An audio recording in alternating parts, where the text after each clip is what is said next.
السلام علیکم ورحمۃ اللہ وبرکاتہ۔ عثمانی خلافت، جس میں وحدت الوجود اور وحدت الشہود جیسے عقائد ہوا کرتے تھے، انہوں نے عرب کے کوچے کوچے میں مزارات تعمیر کر رکھے تھے جہاں غیر اللہ سے مدد، استغاثہ اور فریاد کی جاتی تھی۔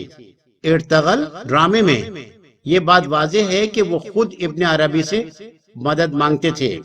تقریباً 3 براعظموں میں پھیلی حکومت تھی، لیکن حرم کی طرف اعظم سفر حاجیوں کو ڈاکو لوٹ لیا کرتے تھے۔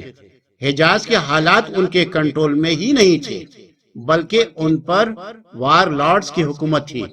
مکے پر شریف حسین مکہ کی حکومت تھی، جس کا ایک بھائی اردن میں اور دوسرا عراق میں حکومت کرتا تھا۔ اس خاندان نے انگریزوں سے ساز باز کر کے 3 خطوں میں اپنی حکومت قائم کی ہوئی تھی۔ محمد بن عبد الوہاب توحید کی دعوت لے کر سرگرم عمل ہو گئے۔ انہوں نے اپنی دعوت سے سعود خاندان کو توحید پر قائل کیا، جو ریاض کے علاقے کے حکمران تھے۔ سعود خاندان نے محمد بن عبد الوہاب سے مل کر وار لارڈز کا خاتمہ کیا اور شریف حسین مکہ سے مکے کو آزاد کروایا۔ ان کے ساتھ محمد بن عبد الوہاب کے تربیت یافتہ توحید پرست افراد کا لشکر تھا، جن کے توحیدی جذبے کے سامنے کسی کا ٹھہرنا ممکن نہیں تھا۔ دوسری طرف جب انگریز نے ان کی بڑھتی طاقت کو بھانپ لیا تو ان کے ساتھ اسی طرح کا معاہدہ کیا جیسے آج امریکہ طالبان کے ساتھ معاہدہ کرنے پر مجبور ہوا۔ 1932 میں جدید سعودی ریاست کی بنیاد رکھی گئی، جبکہ خلافت عثمانیہ کا خاتمہ 1924 میں ہو گیا۔ لہذا جو لوگ آل سعود کو خلافت کے خاتمے کا ذمہ دار سمجھتے ہیں، انہیں کچھ تحقیق کرنی چاہیے۔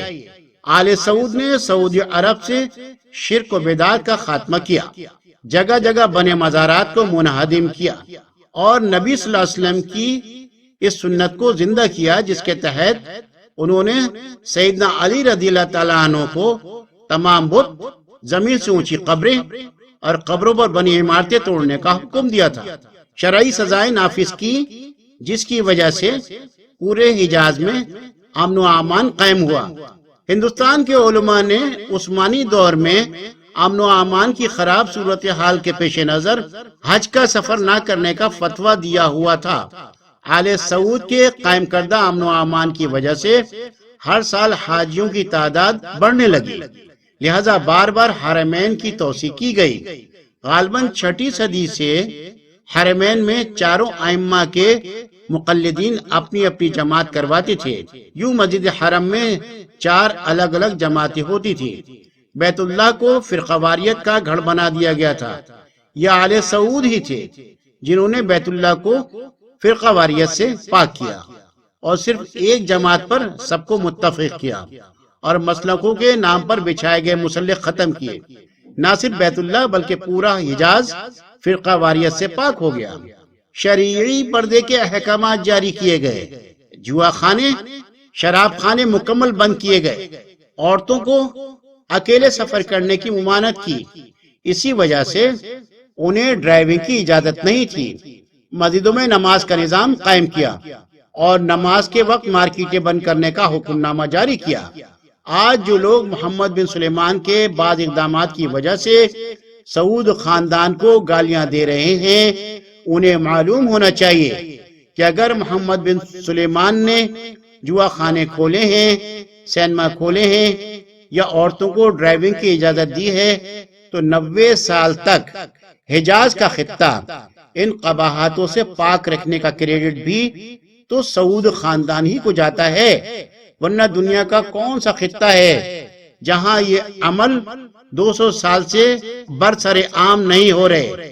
اردن میں جہاں آج بھی شریف مکہ کے بھائی کا خاندان حکمران ہے، کیا وہاں یہ عمل سر عام نہیں ہو رہے؟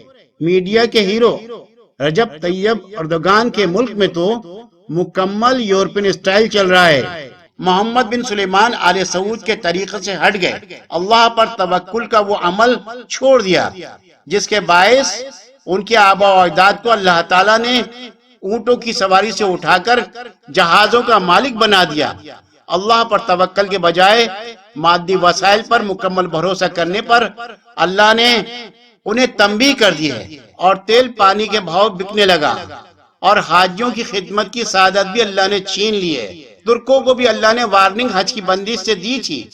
محمد بن سلیمان پر بھی وہ وقت آ گیا ہے، موقع اب بھی ہے، سمجھ جائیں۔ جس توکل اللہ اور تقوی کی بنیاد پر اس سلطنت کی بنیاد رکھی گئی تھی، واپس اسی پر پلٹ آئیں تو اللہ آسمانوں سے رحمت کا نزول کرے گا، ورنہ اللہ کا کوڑا برسنے میں دیر نہیں لگتی۔ میرے مسلمان بھائی بہنوں، آپ سے صدا ہے کہ اگر آپ نے ہمارے چینل کو سبسکرائب کر لیا ہے بہت اچھی بات ہے، نہیں تو اس کو سبسکرائب کیجئے، بیل آئیکن کو کلک کیجئے اور اس کو لائک کیجئے، اور اپنے کمنٹس بھی اس کے اندر لکھیے، اور اس کو شیئر بھی کیجئے، اور اپنی دعاؤں میں ہمیں یاد رکھیے۔ السلام علیکم ورحمۃ اللہ وبرکاتہ۔